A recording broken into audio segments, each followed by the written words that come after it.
Hello, welcome. It's Wednesday 24th of June. I'm Diane and this is my Flosstube channel where I share my hobby cross stitch. And today we're starting in front of the map of the Netherlands again because I have another flag here. And this is for Borduurmeisje, otherwise known as Stitching Girl, and she lives near Gent in Belgium. It's a beautiful old city, well worth a visit. And if you can't get there in person, I highly recommend that you take a look on Streetview. Just going to pause while I move the camera. Hello, back. I'd like to thank everybody who has subscribed, left a comment, or given me a thumbs up. It means a lot to me. I still get nervous making floss tubes. This is about the 6th take of this floss tube number 4. The last take I completed and I was halfway uploading and realised I completely mixed up my information, and it's just pure nerves. So your comments, your thumbs ups, they really do help. Now, big news in the cross stitch world this last week. I'll show you. Long Dog Samplers put this pattern up, Pandemic, and they made it free for a whole week, and it is still free until Thursday the 26th of June, 8:59 British summertime. Obviously it's a monochromatic pattern, but I've seen it stitched in deep reds, and all the little animals were done in black. Absolutely beautiful, completely amazing. So take a look at that if you haven't already got it. Crafting. I haven't done a lot of stitching in the last 2 weeks. I haven't had a lot of time for it. I've been busy trying to settle into my craft room in progress. Until now I've had my hobby stuff all over the house, in cupboards, underneath tables, behind the bed, behind the wardrobe, all kinds of places. And now when I'm gathering it together to put in this room, I discover it doesn't fit. And I'm beginning to understand why my husband gets so annoyed with me having so much craft stuff everywhere. I'm telling myself I'm not ashamed. As long as I do the crafts, it's all right. But I'm going to have to seriously start juggling things in this room to get things squashed in and tidy. I have done some stitching. I have a little bit more on my Peace Rose by Thea Gouverneur. I've got a tiny bit more done on this little green leaf here. Show you that.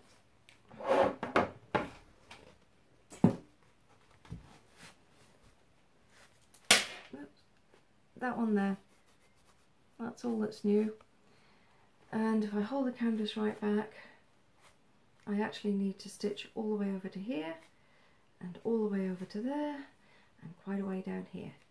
So progress is minimal and slow, but I will keep at it. It's meant to be a gift for my mum. I don't think I'm going to get it done for her birthday in August. Excuse me for that. I'm just moving my notes up, and I have this one. This is my Leap Day Sal, St. George by Thea Gouverneur.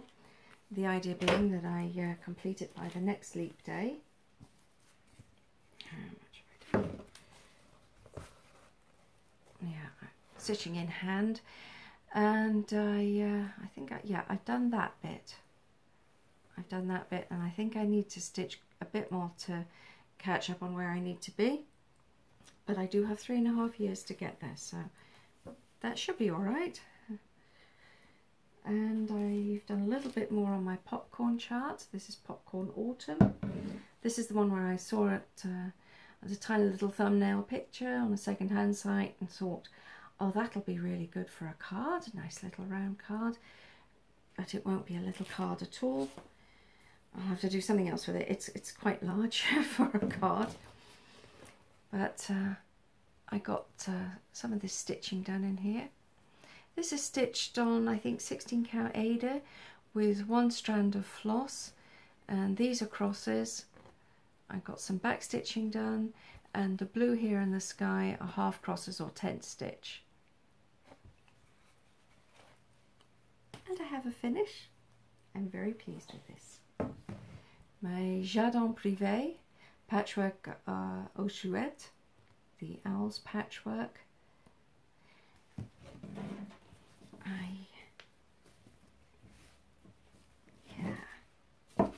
I'm really pleased with this. It was a lot of fun to stitch.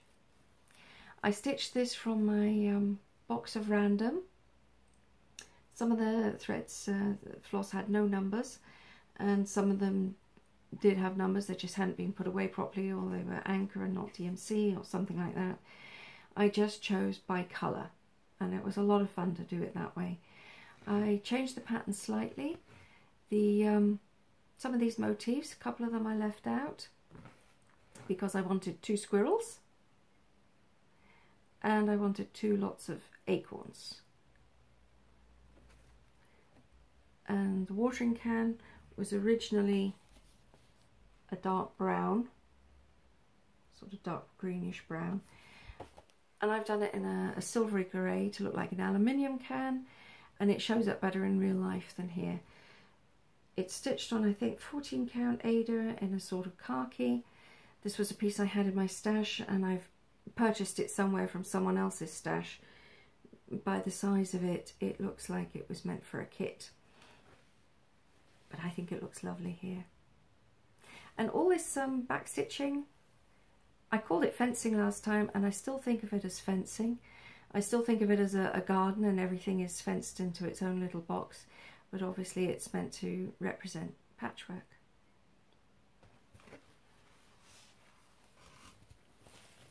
Now, last time I showed you a pattern by Twin Peak, sorry, just rocked the camera, Twin Peak Primitives, Purranormal Halloween. And I didn't have a very good cover picture, so now I do. Sorry, did it again. And here we really can see the cat from Halloween from the cat's perspective. He's frightened of the mice, he's wearing his ghost costume, his bunny outfit. Yeah, meeting up and staring at the moon. And there, love this one, fighting with the cucumber. Now this is a kind of a sort of greyish beige fabric. I didn't read, I don't know what fabric they said they used. Fabric, Dirty.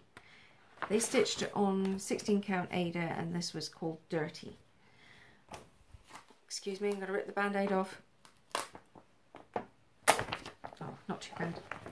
I dyed some fabric earlier this year for the December in the Netherlands. I did a grey and a purple. The grey got used for December in the Netherlands. And I still have this purple left over. Which, where is it? I'm trying to get... It's more this sort of purpley colour than this pinky colour. It's more that colour. So I thought I would use that for the Halloween Purranormal. And those are the flosses. This is a colour that's charted. This colour, topaz, is used in it, but I think I might replace it with the orange just to make it a little bit brighter next to the purple. Now, yeah, that was some kind of linen. I don't know. I purchased it from someone else's stash and then dyed it. Acquisitions. I bought the most recent Borduurblad, that's the Dutch embroidery magazine. Sorry. This is issued once every 2 months. It has a lot of articles, sometimes features Dutch designers. And I saw this and thought, oh, yeah, that would be good for a biscornu if I ever get round to one.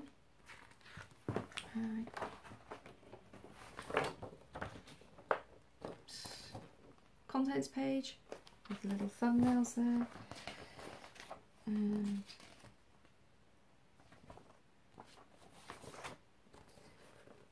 a spring design for a cushion.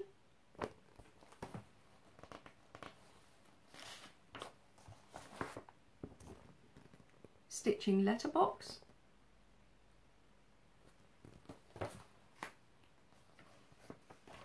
This one's quite cute. There we are. Alphabet birds. The whole magazine is written in Dutch, although they will ship worldwide. And this is a quilt along, but obviously they're not quilt blocks, they're stitch blocks.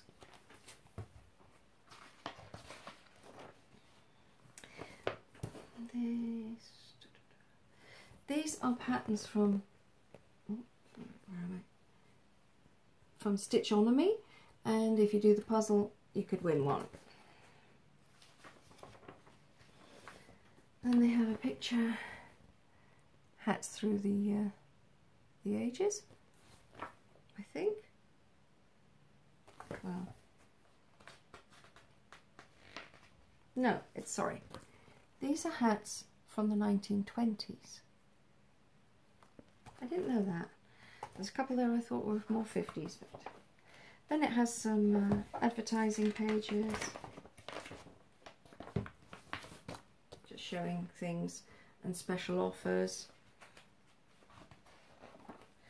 It has a pull-out in the middle, and this is all the patterns.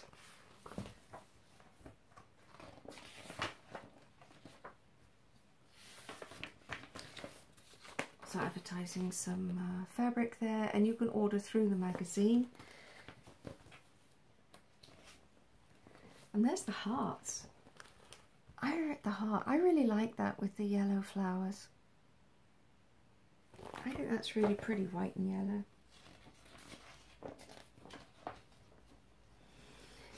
And that's the cover picture. Beautiful tablecloth.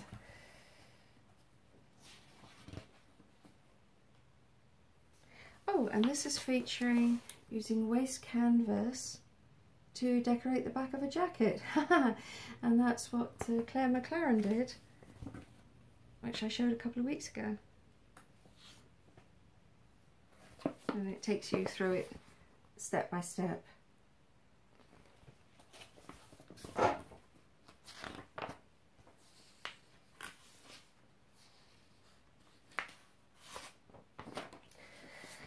And there's a cushion pattern.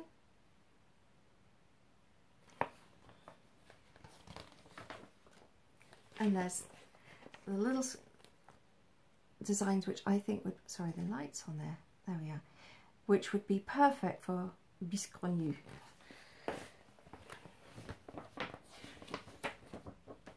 And that's it. And there's the back. I'm not actually sure if that's advertising something for next time or just advertising.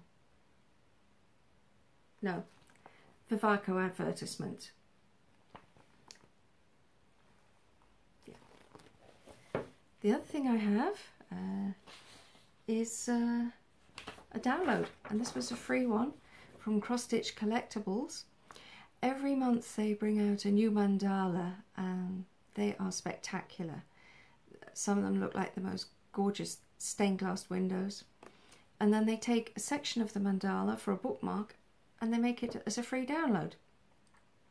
I think it's always a good idea, if you can see a free chart on by a company, to take advantage of it, even if you don't want to stitch the chart, because then you get an idea of how that company provides charts and information. And while this is a very beautiful pattern, and all of their bookmarks are beautiful, it does take 57 colours. So unless you have stash, I don't think you're going to go and buy 57 colours for it. But you download it for free and you have an idea of how many colours that designer likes to use. And this is also gives an idea of how Cross Stitch Collectibles give you their charts. That's one page, very large scale, very easy to see. It's also software compatible, very easy to use. And that's it. I've got nothing more to show you, I don't think. I'll just check my notes. I don't think I have anything. Purranormal. Where are we? I forgot to say, I'm planning on starting this on the 29th of July because that's International Tiger Day. It's a very tenuous link from a tiger to a Halloween cat, but it's good enough for me. If you've watched this far, thank you very much for staying with me. As usual, yeah, happy stitching, happy crafting, be kind and take care of yourself, and please take care of everyone around you. Thank you.